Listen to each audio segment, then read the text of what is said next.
Bien, buenas tardes, ¿cómo les va?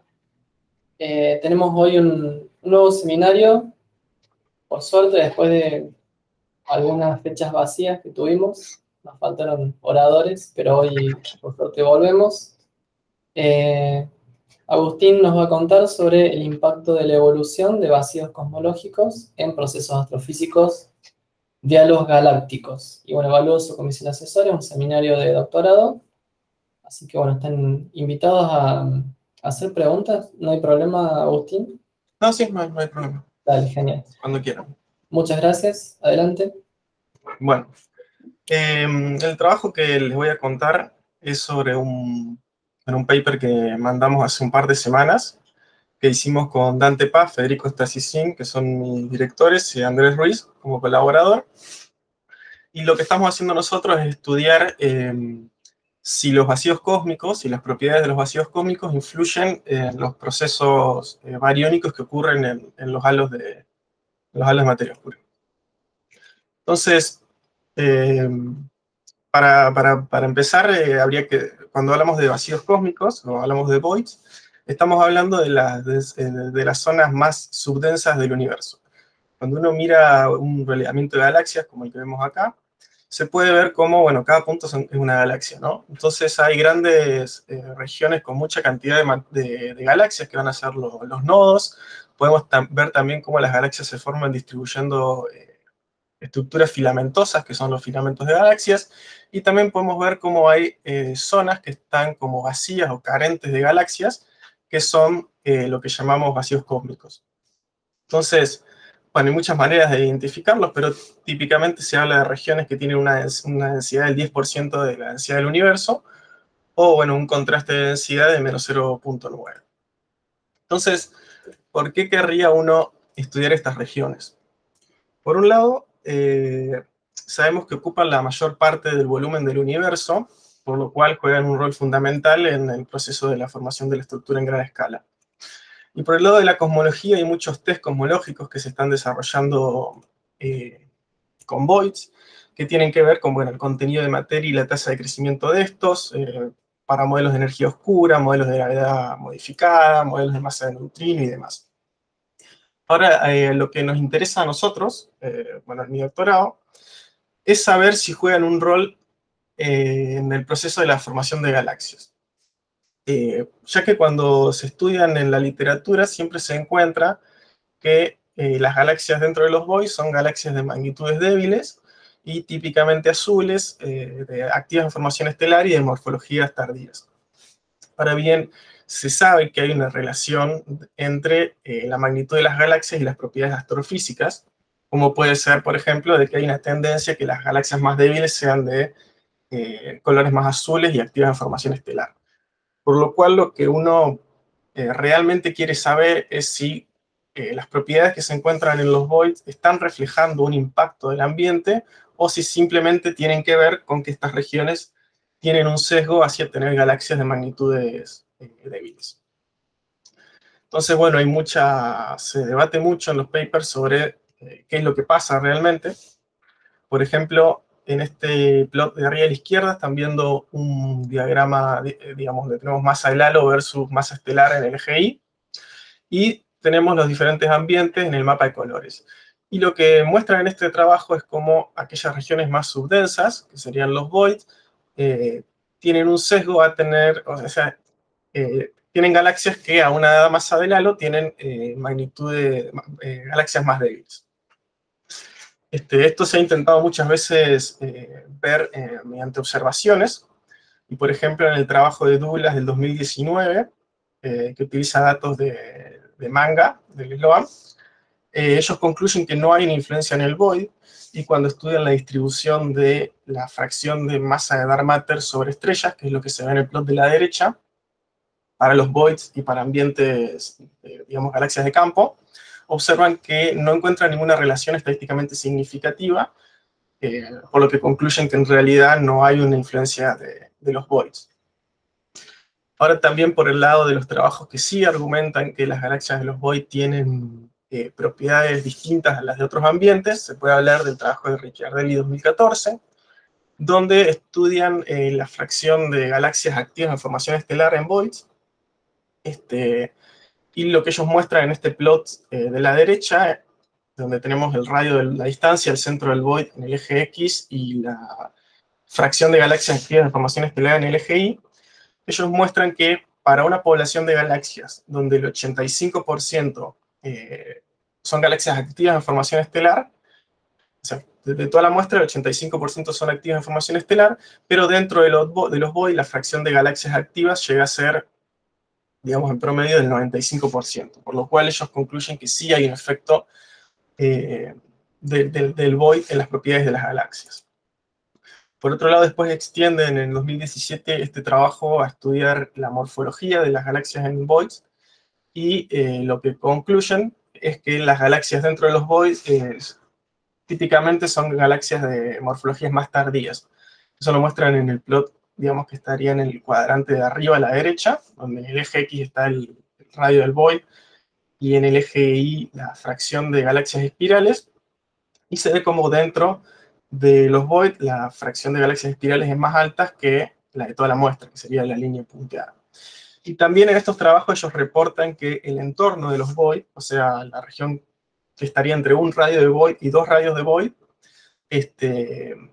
también influye en las propiedades de las galaxias, ya que ellos encuentran que aquellos void más grandes en los entornos tienen más galaxias espirales que aquellos void más chicos.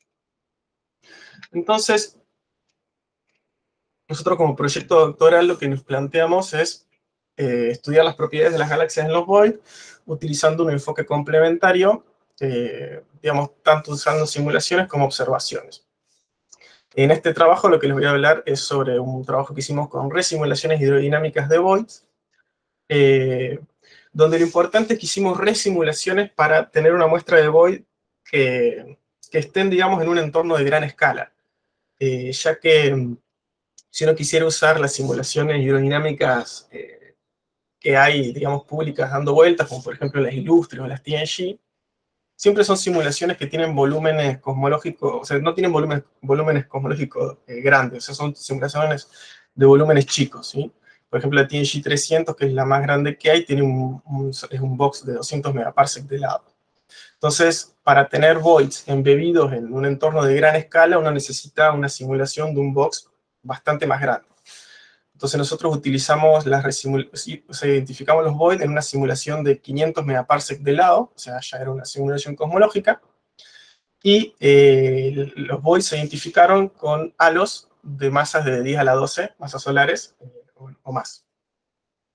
Entonces, en la simulación Early Dark Matter esta de 500 megaparsec es donde identificamos los voids con el algoritmo de Ruiz 2015, que no lo voy a explicar porque ya se ha contado una infinidad de veces, pero lo que es importante tener en mente es que son voids esféricos, sin solapamiento, y que están identificados en base al contraste de densidad integrada.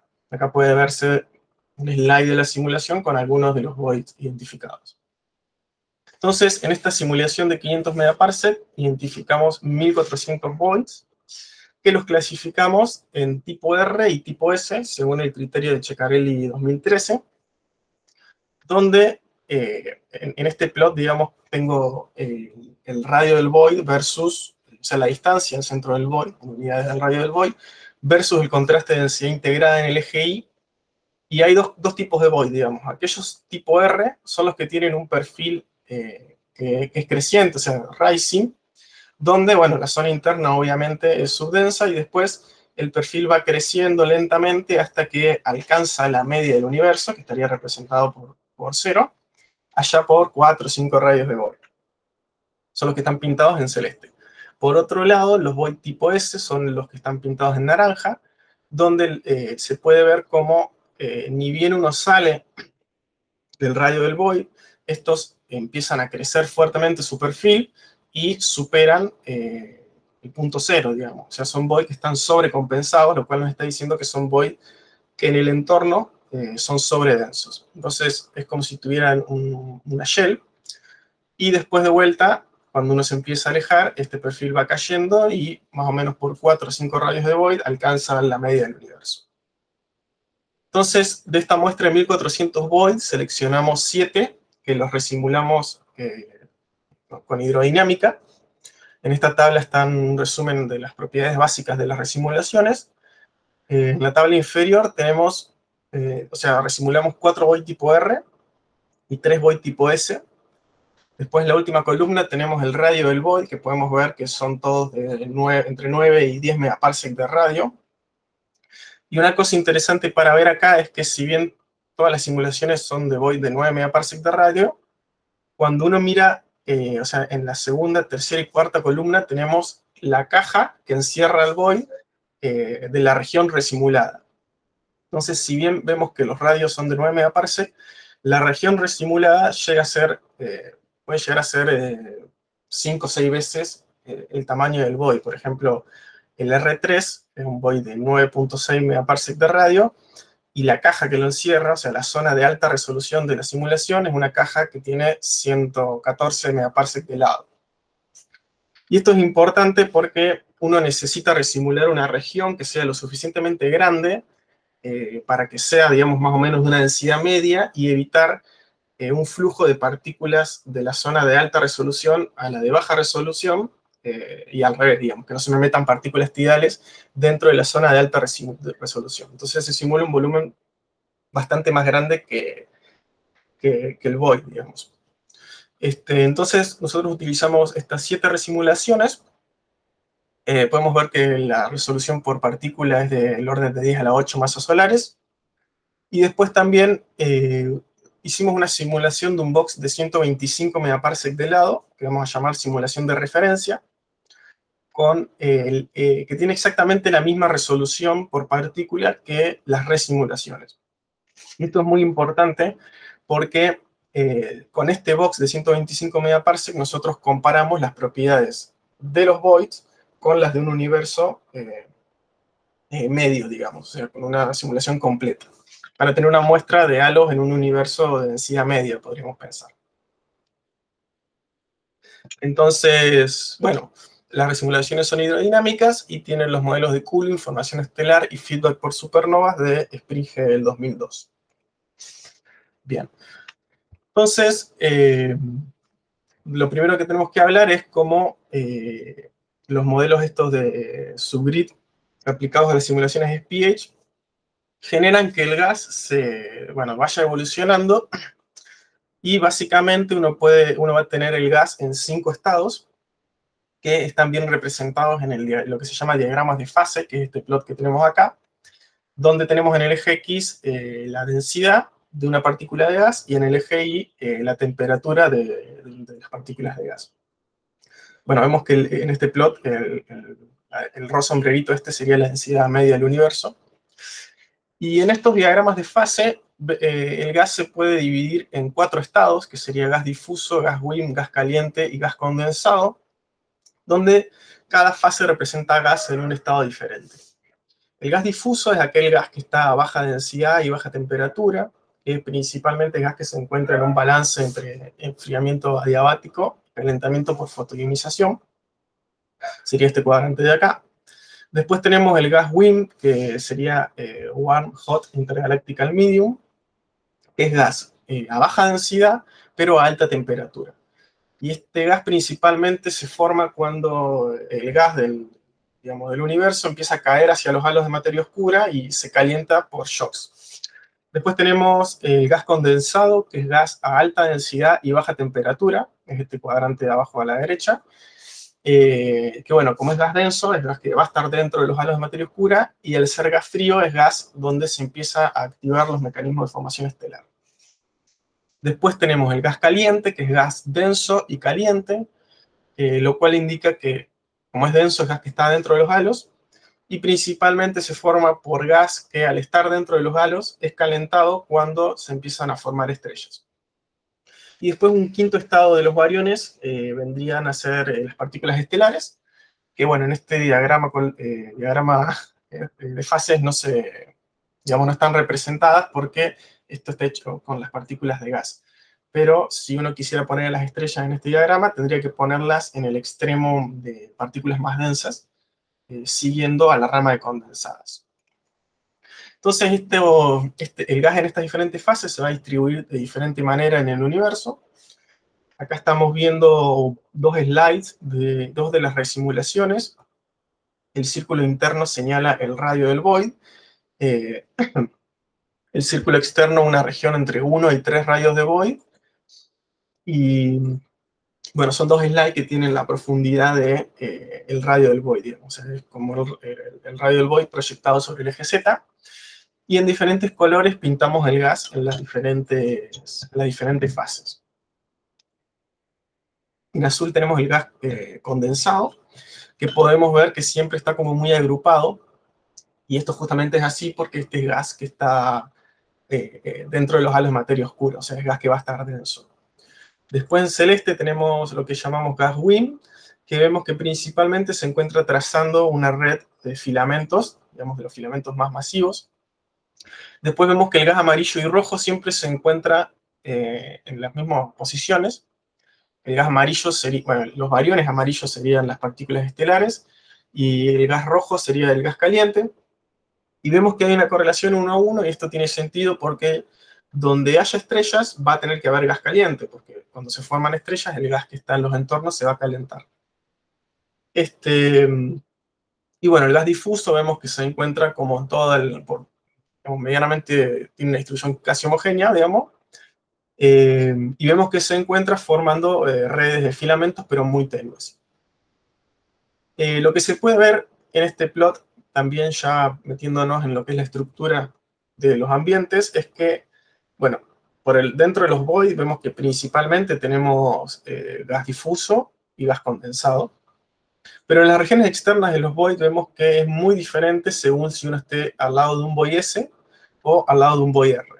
Cuando uno está al lado de un void S va a encontrar muchos clústeres de galaxias, va a encontrar muchos filamentos de gran tamaño, o sea, mucha estructura, pero cuando uno está cerca de un void R vemos como que la estructura es mucho más débil y ya no hay grandes clústeres ni zonas muy densas. Para ver esto más cuantitativamente, lo que hacemos es construir los perfiles de densidad de los voids, que lo hacemos midiendo el contraste de densidad, o sea, el contraste de densidad sería la densidad en un punto menos la densidad media del universo, dividido la densidad media, digamos, como normalización. O sea, esto va a ir de -1 a infinito. Y en este plot de la derecha tenemos el perfil, digamos, medido, donde tenemos en el eje X la distancia al centro del void, en el eje Y el contraste de densidad. Y lo que están viendo acá es un stacking de las diferentes resimulaciones, o sea, separadas por void S y void R. Tenemos el perfil trazado tanto por la masa como por los halos, como se puede ver. Lo que es importante notar acá es que existe un bias entre el perfil trazado por la masa y el perfil trazado por los halos. Si nos fijamos en la zona interna de los void, tenemos en verde el perfil trazado por los halos para los void tipo R, y en naranja punteado el perfil trazado por los halos para los void tipo S. Y lo que se ve es que cuando el perfil lo trazan los halos, el contraste de densidad es mucho más grande que cuando lo traza la masa. Entonces esto nos está mostrando cómo existe un bias entre la masa y los halos. Pero bueno, vemos que el perfil cualitativamente al menos es similar. Y lo importante es que en las regiones externas, del caso de los void tipo S, vemos cómo estos son sobredensos, o sea, son zonas de alta densidad, mientras que los que son void tipo R vemos cómo incluso en las regiones externas siguen siendo subdensos. Podemos ver que están por debajo del punto 0. Y allá por 3.5 radios de void ya empiezan a alcanzar la densidad media. Entonces, como que el entorno de los void influye hasta más allá del radio donde son identificados. Estos diferentes perfiles de densidad implican que también la dinámica va a ser diferente. Y esto lo vemos cuando construimos los perfiles de velocidad radiales de los void, que son los tres que tenemos acá abajo. Los perfiles tendrían en el eje X la distancia al centro del void, y en el eje Y la velocidad radial respecto al centro del void. Acá, digamos, hay tres perfiles porque está el perfil trazado por las estrellas, por los halos, por el gas WIN, por el gas difuso, el gas caliente y el gas condensado. No voy a explicar todos porque cualitativamente son todos muy similares, pero lo que es importante, lo que se ve es que en la zona interna al radio del void, todos los perfiles tienen velocidades radiales positivas, lo cual nos muestra que dentro de los void, ya sea un void S o un void R, el void se está expandiendo. Pero cuando nos vamos a la zona externa de los void, vemos como aquellos void tipo R tienen velocidades radiales positivas, lo cual nos indica que los void tipo R se expanden, y los void tipo S tienen velocidades radiales negativas, lo cual nos indica que las paredes de este tipo de void están en un proceso de contracción. Bien. Después, para estudiar los bariones, entonces la distribución de bariones en el universo en estos ambientes, lo que vamos a empezar haciendo es construir los diagramas de fase, que ya les había comentado cómo eran, en cada uno de los ambientes. Entonces vamos a tener los diagramas de fase de la región interna de los void tipo S y la región interna de los void tipo R, que serían estos dos paneles de arriba, y las regiones externas, los void tipo S y tipo R, los paneles de abajo, y arriba a la izquierda lo que tenemos es la simulación de referencia, que me acuérdense que era este box de 125 megaparsec de lado. Bueno, están señalados los 4 cuadrantes que marcaban las 4 fases de gas, y bueno, yo les puse el numerito ahí del porcentaje de gas que cae en cada una de las fases. No voy a contar, ponerme a hablar de todas las fases, porque llevaría bastante tiempo, pero lo que sí quiero que se queden en la cabeza es que se fijen que cuando uno mira un void, la distribución cualitativamente es muy diferente a los otros environments, y la diferencia principal es que fíjense que dentro de un void el gas difuso puede llegar a ser entre el 75 o el 80% del gas en este ambiente. Y el gas caliente, el gas en las fases calientes, que sería la fase WIM y la fase caliente, digamos, propiamente dicha, es de entre el 10 y el 15%, digamos, sumando las dos fases. Y cuando uno mira el universo medio, digamos, que lo medimos con la simulación de referencia, tenemos un 40% de gas difuso y, sumando la fase WIM y la fase caliente, otro 40% de gas. Entonces, podemos ver cómo dentro de los void hay un exceso grande de gas difuso y una faltante importante de gas en las fases calientes, lo cual nos está indicando que dentro de los void el gas no ha sido procesado todavía y se encuentra principalmente en la fase difusa. O sea, cuando el gas empieza a procesarse, eso significaría que el gas se empieza a transformar en estrellas y estas estrellas empiezan a calentar el medio y demás. Entonces, esto nos está indicando como que habría, como que los voids serían regiones de alguna manera menos evolucionadas que ambientes más densos. Para cuantificar mejor este proceso, lo que podemos hacer es construir perfiles de las diferentes fases de los bariones y ver cómo cambia esto a medida que uno se aleja del radio del void. Entonces, lo que vamos a hacer nosotros es construir fracciones, o sea, los perfiles de fracciones relativas de cada una de las fases de gas. Que esto sería, en cáscaras radiales, centrándose siempre en el void, medir la fracción de gas en cada uno de los estados que hay, en cada una de las cáscaras, y dividir esa fracción de gas en cada estado por la fracción media que esa fase de gas representa en el universo. Esto sería como construir un diagrama de fases en perfiles, en bines radiales, alejándose del void, y para cada una de las fases dividir el porcentaje que uno tenga en ese bin por la fracción media del universo. Cuando uno hace eso, el perfil nos queda de esta manera, siempre separamos entre R y S, entonces tenemos en el eje X la distancia al centro del void, y en el eje Y lo que sería la fracción relativa. Y lo que podemos ver es que cuando uno mira la región interna al void, o sea, de un radio de void para adentro, principalmente lo que vamos a tener es gas difuso en exceso, o sea, una sobreabundancia de gas difuso, y una subabundancia o una faltante de gas en las fases más procesadas, que sería la fase caliente, la fase WIN y la fase de estrellas. Y eso se ve tanto para los void R como para las regiones internas de los void S.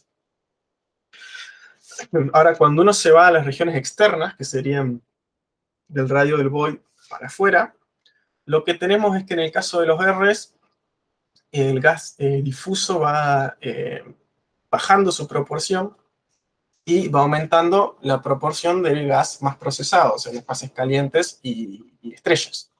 Hasta que más o menos en 3 radios de void vemos que todas las fracciones alcanzan la fracción media del universo. En el caso de los S, el comportamiento es muy diferente porque podemos ver cómo, ni bien uno cruza el umbral del radio del void, la fracción de gas difuso se vuelve, o sea, como que empieza a faltar gas difuso y hay un exceso de las fases más procesadas.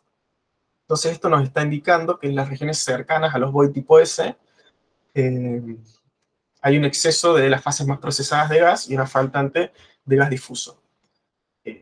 Eso tiene sentido porque uno va a esperar que en estas regiones haya una abundancia de halos masivos, como vamos a ver ahora después. Y después, lo mismo que en el R, a medida que uno se aleja del radio de void y llega a 3.5 radios de void, vemos que todas las fracciones alcanzan la media del universo. Entonces esto nos está indicando que tanto en los void R como en los S, el ambiente del void llega a impactar más o menos hasta 3 o 3.5 radios de void. O sea, como que influye mucho más allá del radio donde es identificado. Bueno, estas diferencias en el procesamiento del gas, como había sugerido, dependen de la masa de los halos que haya en los diferentes ambientes. Para ver mejor eso, construimos las distribuciones de masa que tenemos en este plot a la derecha.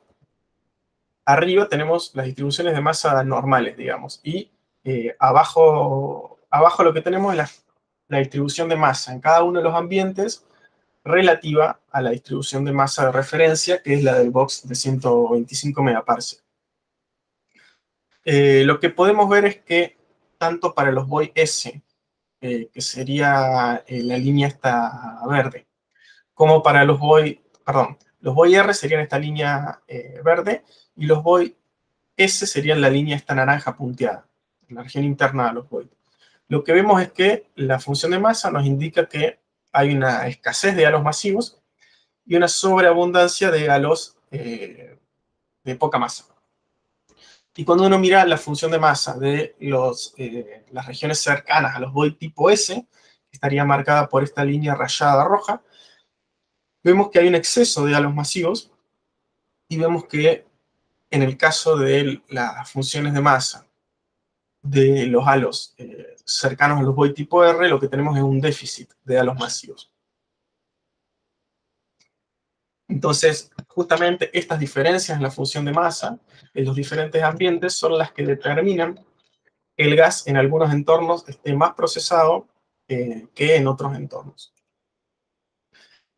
Bien, ya una vez que más o menos vimos cómo los bariones se distribuían en los diferentes ambientes, ahora lo que queremos entender es cómo los halos procesan el gas en los diferentes entornos. Entonces, ahora vamos a empezar a estudiar los halos de materia oscura, y para eso lo que hacemos es restringirnos al rango de masas de entre 2 y 8 por 10 a la 11 masas solares, digamos, para la masa de los halos, donde el límite inferior de 2 por 10 a la 11, digamos, lo pusimos por una cuestión de resolución, ya que este límite inferior representa halos de más o menos 200 partículas. Y bueno, si nos fuéramos a límites mucho más chicos, ya estaríamos empezando a tener mal resuelto los halos. Entonces, para empezar a estudiar los halos, lo que hacemos es estudiar sus espacios de fase dinámicos, donde uno lo que hace es separar las partículas que hay alrededor de los halos en bines de distancia al centro del halo y velocidad radial respecto al centro del halo. La velocidad radial se normaliza con la velocidad circular del halo, y la distancia al centro del halo se normaliza con el radio virial del halo.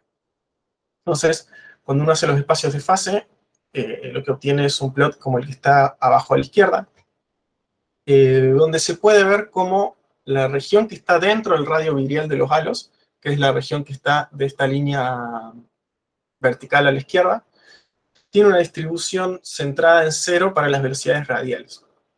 Y esto tiene que ver con que las regiones internas de los halos de materia oscura van a estar virializadas. Por otro lado, cuando uno mira la región externa a los halos, o sea, todo lo que está más allá del radio virial, lo que se ve es como la distribución de las partículas parecería estar centrada o tirada hacia velocidades radiales negativas, lo cual lo que está indicando es que en esa región uno va a tener partículas en proceso de infall hacia los halos.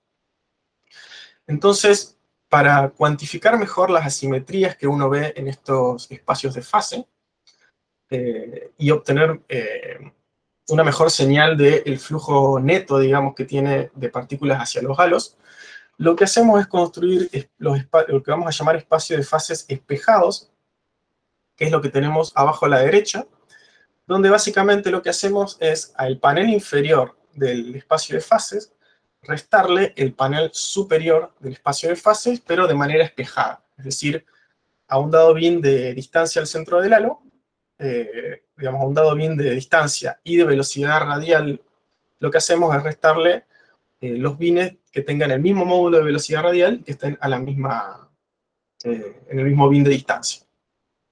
De esta manera, uno es como que resta lo de abajo, el panel de abajo al panel de arriba, al revés, al panel de abajo le resta el panel de arriba, y lo que se obtiene es esto que llamamos espacio de fases espejado, donde lo que vemos es que tenemos partículas siempre con velocidades radiales negativas, y cuando miramos el conteo de partículas que caen en cada bin, son números positivos, lo cual justamente nos está indicando que hay más partículas con velocidades radiales negativas que positivas, lo cual nos está sugiriendo que estas partículas, que hay un flujo de partículas desde las zonas externas de los halos a las zonas internas, o sea, un infall. Y mirando este espacio de fases espejados, lo que distinguimos es que hay dos componentes de infall. Una que es un infall a bajas velocidades radiales y distancias y cercano al halo, digamos, que abarca esta región de acá, ¿no? Que llega a ser desde, digamos, desde un radio virial hasta 6 radios viriales, o sea, es esta región de acá, que está compuesto por partículas, principalmente por partículas que están cayendo hacia el halo, o sea, están cayendo hacia el pozo de potencial del halo de materia oscura, donde uno está midiendo el espacio de fases. Recordemos que estamos estudiando halos en un rango de entre 2 y 8 por 10 a la 11 masas solares. Y después cuando uno se va a las zonas más allá de 6 radios viriales, vemos cómo hay otra componente de infall, marcada acá con los contornos más oscuros. Y esta segunda componente de infall tiene que ver con con la atracción gravitatoria que la estructura en gran escala produce sobre los halos donde uno está parado. Es decir, los halos donde nosotros estamos midiendo el espacio de fases están siendo atraídos por halos mayores, y esa atracción es lo que produce que nosotros veamos un exceso de partículas lejanas, digamos, con altas velocidades radiales. O sea, nosotros estaríamos cayendo hacia halos mayores. Entonces, esta segunda componente de infall es la que vamos a llamar componente de infall de la gran escala, y esta primera componente de infall es lo que vamos a llamar como un infall suave. O sea, es todo lo que está cayendo hacia el halo donde uno está parado. Entonces, estos espacios de fase los construimos para nuestros diferentes ambientes. En este caso están viendo los espacios de fase trazados por partículas de materia oscura. Y en los paneles superiores tenemos los espacios de fase para aquellos halos en Void tipo S y en Void tipo R, en las regiones internas. Y cuando uno mira esto, lo que se da cuenta es que dentro de los Void, principalmente uno tiene esta componente de infall suave, ¿ven? Como se puede ver acá. Y de esta segunda componente de infall, la que decíamos que está asociada a la estructura en gran escala, dentro de los Void es muy débil o prácticamente inexistente. Al menos cualitativamente, cuando uno compara los S de los R, lo que ve es que los Void tipo S tienen un pequeño exceso de esa estructura. Es como si los halos dentro de los Void tipo S parecieran estar un poquito más influenciados por efectos, digamos, de atracción de halos mayores que los halos en Void tipo R. Y lo más interesante está cuando uno mira las regiones cercanas a los Void tipo S y R, o no lo más interesante, pero lo más notable. Y lo que se puede ver es que aquellos halos en entornos de Void tipo S tienen principalmente la componente de infol asociado a la estructura en gran escala, y aquellos halos en los entornos de los Void tipo R tienen principalmente la componente de infol asociado a infol suave hacia los halos.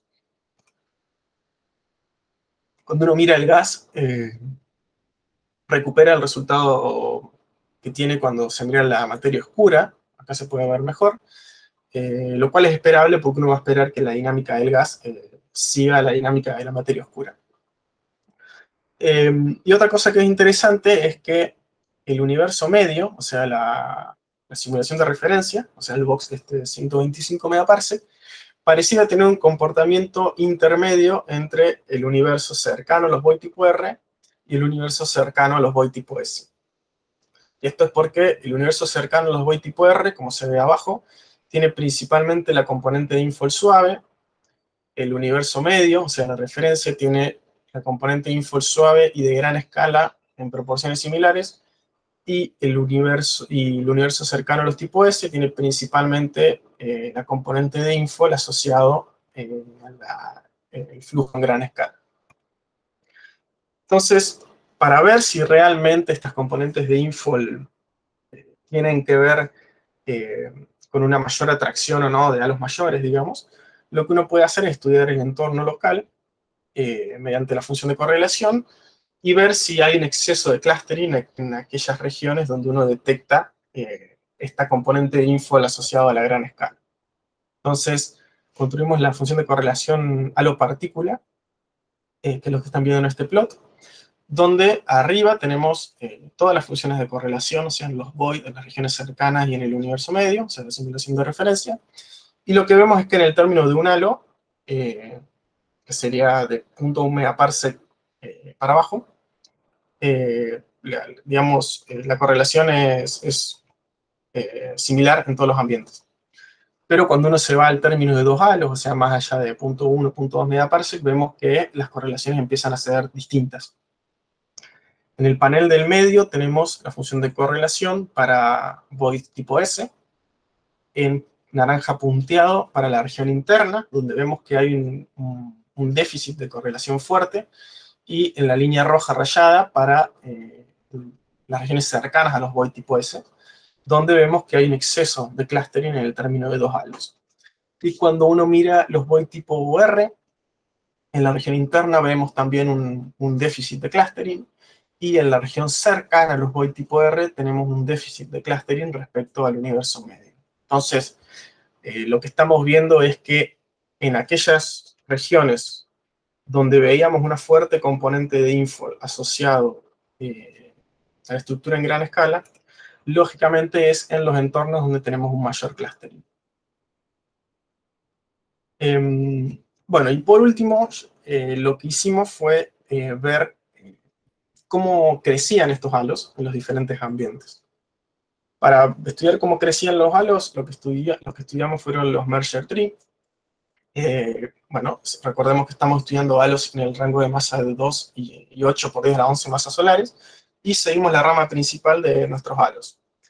Y los seguimos hasta Z2, que es digamos, el redshift donde los halos alcanzan un límite de resolución de 100 partículas. Es decir, aquellos halos que tienen 200 partículas a Z0, en Z2 ya tienen 100 partículas y, digamos, uno ya empieza a dudar un poco de los resultados porque empezamos a tener mala resolución.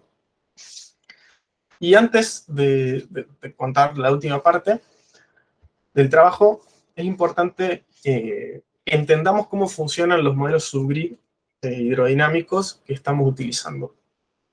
Ya que la fracción de gas que uno tenga en los halos, en cada una de las fases, o sea, gas caliente, condensado, etc., es muy dependiente de la masa del halo que uno esté considerando. En este plot tenemos masa del halo en el eje X versus fracción de estas tres fases, la condensada, la caliente y la UV. Y lo que se puede ver es que aquellos halos de, por ejemplo, 10 a la 11 masas solares tienen prácticamente el 100% de su gas en la fase condensada. Y un halo de 10 a la 12 va a tener un 50% de gas condensado y un 50% de gas caliente, más o menos. Ya un halo de 10 a la 13 va a tener prácticamente todo su gas condensado y prácticamente no va a tener prácticamente no va a tener gas condensado y prácticamente todo el gas va a estar en la fase caliente. Entonces, como ahora lo que queremos estudiar es los efectos de los bariones en los halos, es muy importante que tengamos esto en mente para evitar introducir sesgos que tengan que ver con la masa de los halos más que con el ambiente. Entonces, lo primero que hicimos es, bueno, estudiar digamos, la evolución de la masa de la rama principal de los halos. Esto es materia oscura. Y para hacer esto, lo que hicimos es, a la función de masa que nosotros teníamos en los voids, o sea, la distribución de masa que teníamos en los voids, en el rango de masa que estábamos estudiando, o sea, ese pedacito de función de masa, en la simulación de referencia, lo que hicimos fue generar réplicas estadísticamente, o sea, réplicas de la función de masa de los voids en la referencia. Entonces, cuando uno genera réplicas, va a obtener una muestra de halos con la misma masa media, digamos. Entonces, a estas réplicas de la función de masa, digamos, como en la referencia no tiene muchos halos, va a poder hacerla reiteradas veces y va a generar muchas réplicas de la función de masa para de esa manera hacer muchos merger tree y poder calcular errores. Entonces, cuando hicimos eso, digamos, hicimos réplicas de la función de masa de los void tipo R a Z0 y de los void tipo S a Z0, rastreamos la rama principal de estos halos y pudimos ver cómo aquellos halos que estén en void tipo R van a crecer más lentamente que los halos de la simulación de referencia. Y esta señal, en el caso de los void tipo S, parecía haber una tendencia, pero estadísticamente no es significativa, ya que vemos que cae dentro de los errores. Entonces, bueno, los halos en los void tipo R parecieran crecer más lentamente, y este retraso es lo que nos impide comparar directamente a un dado redshift los variones de los interiores de un halo de un void tipo R con la referencia, ya que vemos que las masas medias van a ser muy diferentes. Entonces, ahora lo que hicimos, ahora lo que queremos hacer es estudiar las masas bariónicas de los halos. Entonces, para evitar este sesgo con la masa, lo que hacemos es, en cada snapshot de la simulación, calcular la función de masa de los voids y generar réplicas en la de referencia. Pero ya no solo a Z0, sino en todos los snapshots. Entonces, con todas estas réplicas de la función de masa, en todos los snapshots, ahora sí nos quitamos de encima el sesgo de la masa de los halos y podemos estudiar cómo evolucionan las propiedades bariónicas. Entonces, cuando hicimos eso, los resultados los mostramos en este plot. Tenemos el redshift en el eje X y la masa de diferentes fases de bariones en el eje Y. En el plot de arriba a la izquierda tenemos masa de bariones en los halos respecto a la masa de bariones en la simulación de referencia. Y lo que podemos ver es que en todo el rango de redshift analizado, los halos dentro de los void tienen un menor contenido de bariones que los halos en la simulación de referencia. Abajo a la izquierda tenemos la evolución de la masa estelar y podemos ver que a Z0 el contenido de estrellas es un 10% menos en los halos que están dentro de los voids, tanto para los R como para los S. Y este resultado es bastante interesante porque es muy compatible con muchos trabajos que estudian el crecimiento de galaxias dentro de los voids. O sea, estamos recuperando muchos resultados. Pero lo que está bueno es que la masa crece de manera diferente en los void tipo R. Podemos ver que en Z.75 se activan los procesos de formación estelar en los void tipo R, y cuando uno mira las otras fases del gas, vemos que está muy relacionado, ya que, por ejemplo, en el panel de arriba a la derecha tenemos la masa condensada, y en .75 de redshift vemos que la masa condensada empieza a caer. Y esto nos estaría sugiriendo que cuando se empieza a activar la formación estelar, estas estrellas se hacen por partículas condensadas que se transforman en estrellas. Entonces la fracción de condensadas va a caer. Y por otro lado, cuando miramos la masa de gas caliente, que tenemos abajo a la derecha, vemos que en estos mismos redshift, el gas caliente empieza a crecer también. Entonces, esto también está relacionado con los procesos de formación estelar. Entonces, como conclusiones del trabajo, observamos diferencias en la distribución de bariones en las regiones externas de los voids según la clasificación SOR. Estas diferencias vimos que responden a diferencias en las distribuciones de masa de los halos. Y estudiando los espacios de fase, también vimos que los halos en las distintas regiones evolucionan afectados por el entorno.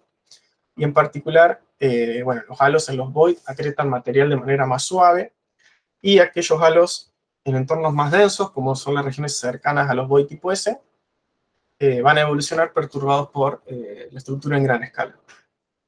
Después vimos que los halos en los void tipo R crecen de una manera retrasada respecto a los ambientes de densidad media. Vimos que la historia de formación estelar depende de los entornos, y a Z0 encontramos un menor contenido de estrellas para los halos en los voids. Y después, como, bueno, trabajo que estamos realizando ahora y proyectos a futuro, lo que queremos hacer es distinguir si estas señales que estamos encontrando dependen, en qué medida dependen de los entornos locales de los halos y en qué medida dependen de los potenciales efectos de los voids.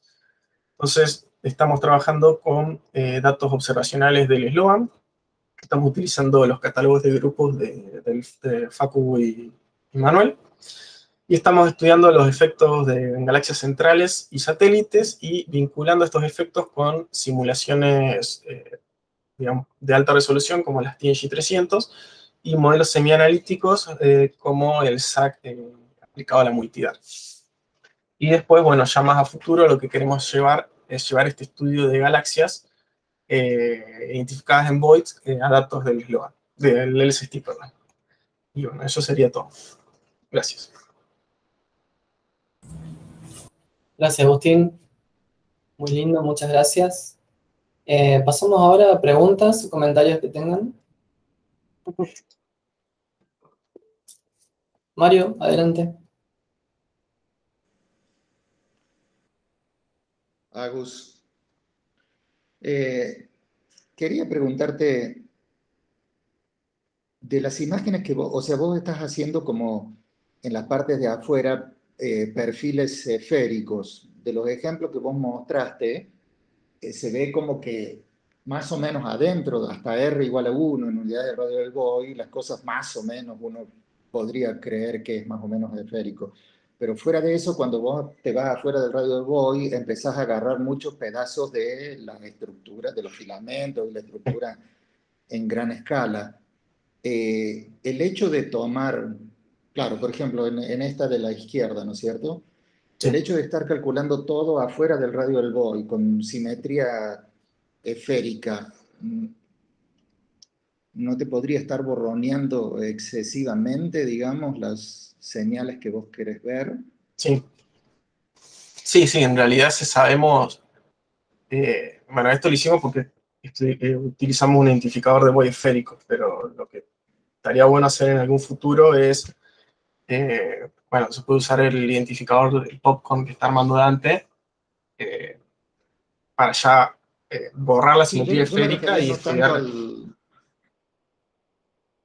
Sí, no tanto la simetría esférica del Boy, que más o menos ahí lo ves y uno más o menos por las cosas que he visto, más o menos le puedes creer.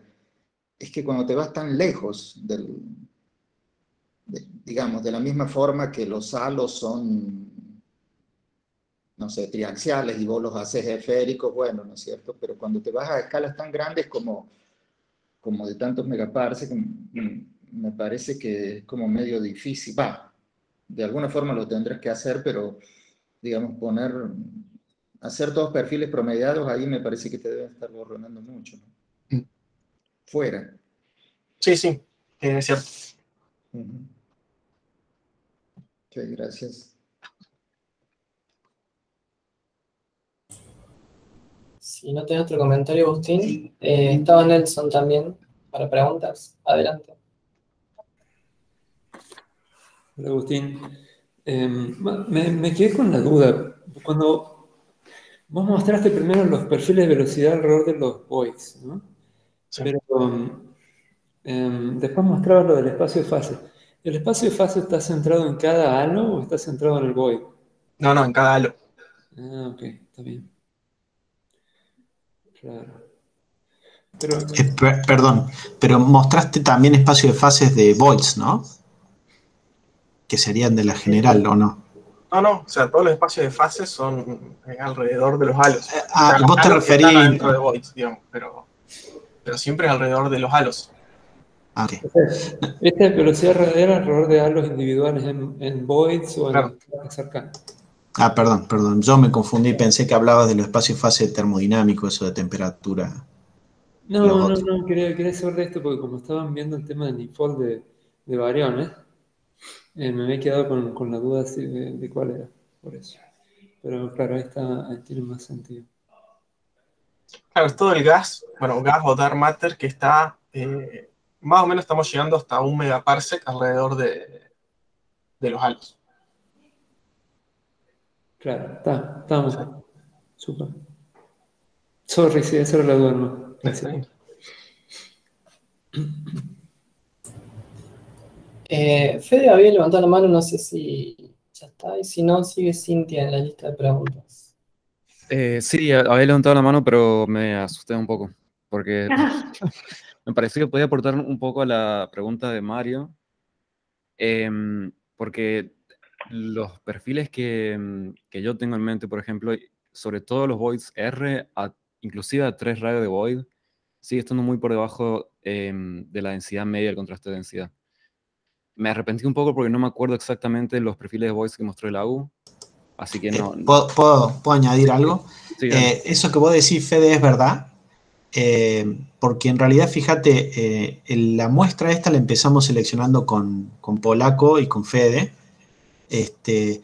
porque lo que hicimos fue identificar los voids en la simulación cosmológica, como explicó Agustín, y elegimos los radios específicamente de la manera tal que los recursos computacionales nos dieran la mayor resolución a la hora de hacer la resimulación. Entonces fuimos mirando cada perfil de void y elegimos los R que más rápido empalmaran a cero. Por eso estos R son Rs en cierta forma medio singulares. Fíjate, son Rs que rápidamente llegan a compensarse. Pero eso es casi por elección. Porque si vos ves, como vos decís, el típico void R tarda en compensarse, claro, ahí está el gráfico, ¿ves? Está la nube. Sí, sí. Entonces, fíjate que de esa nube celeste tendimos a elegir los void R que estuvieran más pegados a cero en radios más chicos, porque el problema es que vos haces una resimulación y como explicó Agustín bien, necesitas que no se te mezclen las partículas, ¿no? Ahí Agustín eso lo explicó, creo que, no sé si querés preguntarle eso, pero es por eso que son tan raros los perfiles, entre comillas, no son típicos de Void R, pero son Void R. De bueno, para mí me parecía válida la región de estudio, digamos, por eso, pero sí es cierto esto que estos perfiles son medio particulares. Pero no sé, o sea, yo estoy muy neutral en este. O sea, en realidad la idea era encontrar, como bien explicó Agustín, cómo vos podés ver si en los void hay una modulación o hay un efecto de la estructura en gran escala en las galaxias, teniendo en cuenta todos los efectos que separó Agustín. Entonces, no hicimos mucho hincapié en que sea una muestra muy general de Void R, pero sí tratamos de hacerlo de la muestra lo más grande posible. Lo que pasa es que, claro, fue el número de resimulaciones que pudimos hacer con los recursos que teníamos. Obviamente esto deberíamos de poder resimular muchos más Void, pero bueno, eso es un proyecto a más largo plazo. Sí, una mínima añadidura es que eso se nota también en el radio virial de los voids, que es mucho más grande que el radio por definición de los voids. Entonces uno por ahí habla sobre un radio de void y pensás que ya estás en la estructura a gran escala y no, todavía está en un ambiente muy, muy subdenso. Entonces, o sea, me sigue pareciendo válida esta región de estudio que están eligiendo. Eso nada más.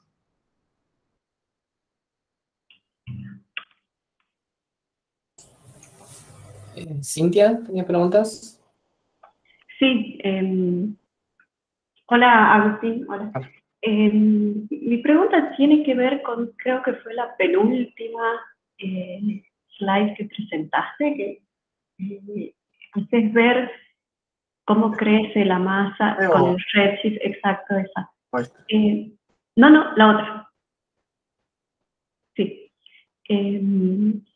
O sea, interpreto bien que entonces el pico de la Star Formation Rate en los halos que están dentro del void estaría ocurriendo más o menos a redshift .4 o .5.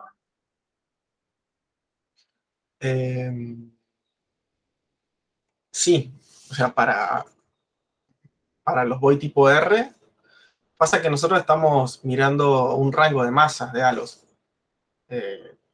Hay halos que en otro rango de masa, que yo puede haber un halo de 10 a la 12, ponele, que no lo estamos considerando.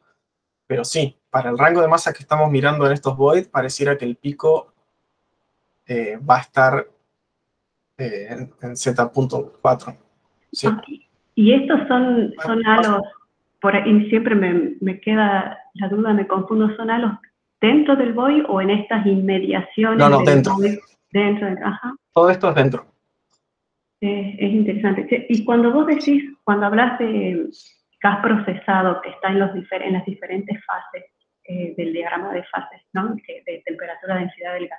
Sí. ¿A qué te referís con gas procesado? No, lo que sería la fase caliente y, bueno, estrellas, en realidad serían, pasa que, bueno, lo hablo medio general, pero sí, o sea, cuando hablo de lo procesado me refiero a estrellas y la fase caliente, que sería el gas caliente y el wind. Nada que ver con enriquecimiento químico, digamos, del gas, No. simplemente en qué... Ok. Sí, no, y no la última cortita, porque me parece interesante este pico que ven atrasado de Star Formation. Sí, no, perdón porque después me quedé pensando, te dije mal. Esto sería la masa estelar que tienen los halos, pero dividido la masa estelar de, digamos, de los halos en la simulación de referencia. Entonces no sería el pico. El pico en realidad esto debe estar en Z2, digamos, no debe estar tan lejano del pico del universo.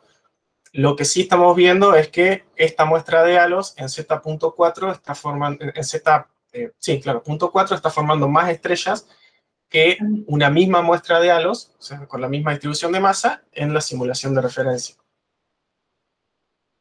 Está bien, y por eso te baja también la M con... Claro, y me sube el caliente. Sí, y la última preguntita, y ya me voy, Marce, lo prometo. ¿Ustedes usan enriquecimiento químico en el cooling, por ejemplo? ¿La formación estelar, hay enriquecimiento químico o es solo...? No. No sé si está el Fede, pero me parece que sí, no, es lo más básico. Es la versión más básica de todo, así sin ninguna cosa. Claro, porque la idea era que vos comparas la simulación de referencia con el modelo más básico y comparar la simulación de void con el modelo más básico, y si vos reconoces diferencias, sí se la podés atribuir al ambiente de estructura en gran escala, y no que alguien diga, no, lo que pasa es que utilizaste un modelo muy específico. O sea, se quería probar con algo bien establecido, digamos, no un modelo cutting edge, digamos así. Gracias. Gracias a vos. Mario había levantado la mano, no sé si tuvo un problema de conexión. Si no, Nelson, adelante. No, estaba pensando un poco más. Vos mostraste por ahí los perfiles de densidad de la masa y de las galaxias, ¿no? Y ahí te sale este resultado, quizás lo ve otra gente, la Polina y otra gente más, que tenés un bias distinto, o sea, podés medir un bias, ¿no? Con la diferencia de, asumiendo bias lineal, puedes hacer, por ejemplo, la verde sobre la azul, ¿sí? Tiene el mismo signo, te va a dar más o menos, no sé, un bias 1.6, qué sé yo, respecto de la masa. y vos podrías usar ese bias para en vez de usar la masa de los halos, obtener el nu. O sea, qué tan fuera de la distribución gaussiana tienen que ser estos halos. O sea, cuál es la rareza de estos halos, ¿no?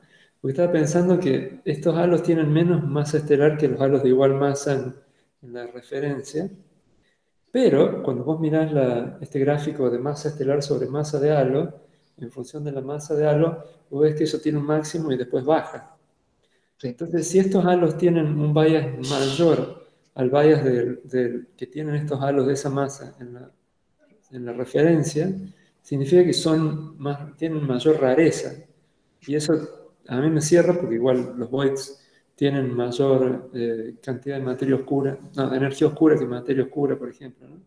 Entonces, capaz que si vos dibujás la eficiencia de formación estelar de halos en función de la rareza, en función del nu, en vez de la masa, capaz que te da más o menos igual, ¿no? No sé, porque la rareza te define un poco también cuál es la historia de evolución de los halos. No sé si pensaron mirar algo así. No, no lo habíamos pensado, pero está bueno. Estaría lindo, o sea, si fuera así, estaría bueno. Qué sé yo, eso. Está bueno.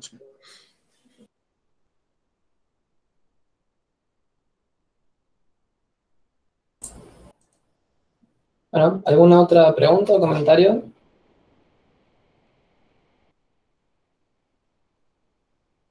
Bueno, gracias Agustín, muy lindo el seminario y gracias a todos por participar.